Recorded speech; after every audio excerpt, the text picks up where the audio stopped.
আসসালামু আলাইকুম ও রহমতুল্লাহ।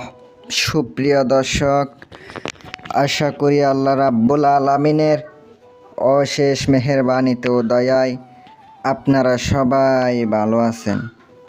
আজ আমি আপনাদের সামনে পরি হাজির করার জন্য সর্বোচ্চ শক্তিশালী পাওয়ারফুল পরীর নাম ধরে ডাকা মাত্র আপনার সামনে হাজির হতে বাধ্য হবে এমন একটি আমল নিয়ে আপনাদের সামনে হাজির হলাম।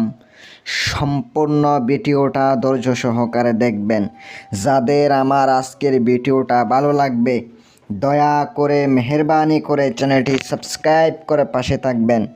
আমি আপনাদেরকে চেষ্টা করব খুব সুন্দর এবং পাওয়ারফুল ভিডিও দেওয়ার জন্য। কাজ করা মাত্র যেন আপনি কাজ করে উপকৃত হতে পারেন। আজকে সর্বোচ্চ পরীক্ষা করা আমল যদি করার মতো করতে পারেন, ওই পরি আপনার সামনে এসে হাজির হয়ে যাবে।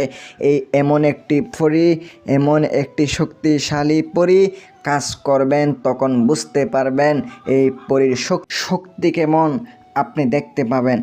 প্রথমত আপনারা যারা আংটি নেবেন, আপনারা অবশ্যই রুহানি শক্তির আংটি, সাধনার আংটিও নিতে পারেন, অথবা সাধনা করার জন্য দেশ কিংবা দেশের বাহিরে থেকে যেখান থেকে হোক না কেন যোগাযোগ করতে পারেন।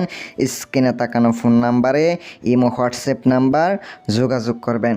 100% গ্যারান্টি সহকারে কাজ করে দিয়ে থাকি।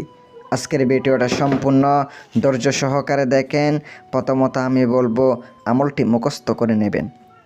পরি হাসিলের যে আমলটি আগে মুখস্থ করে নেবেন। ছোট একটি আমল আমি স্ক্রিনে দিয়ে দিছি, আমলটি আগে মুখস্থ করে নেবেন। আগে পরে অবশ্যই আপনাকে দুরূদ শরীফ পড়তে হবে এই আমলের জন্য।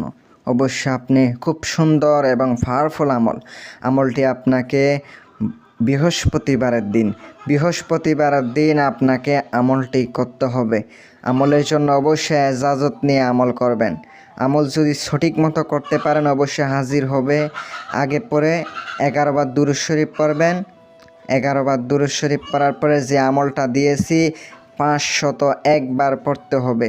এভাবে আপনি রাত্রে পবিত্র অবস্থায় জালালি জামিলি পরহেজ করবেন। অবশ্যই আপনি আমলটি কন্টিনিউ 14 দিন করেন, অবশ্যই আপনার সামনে হাজির হবে ইনশাল্লাহ। আমলের নিয়ম কারণ বলে দিলাম, কাজ করেন ইনশাল্লাহ কাজ হবে। সকলে ভালো থাকবেন। যারা আংটি নেবেন তারাই যোগাযোগ করবেন।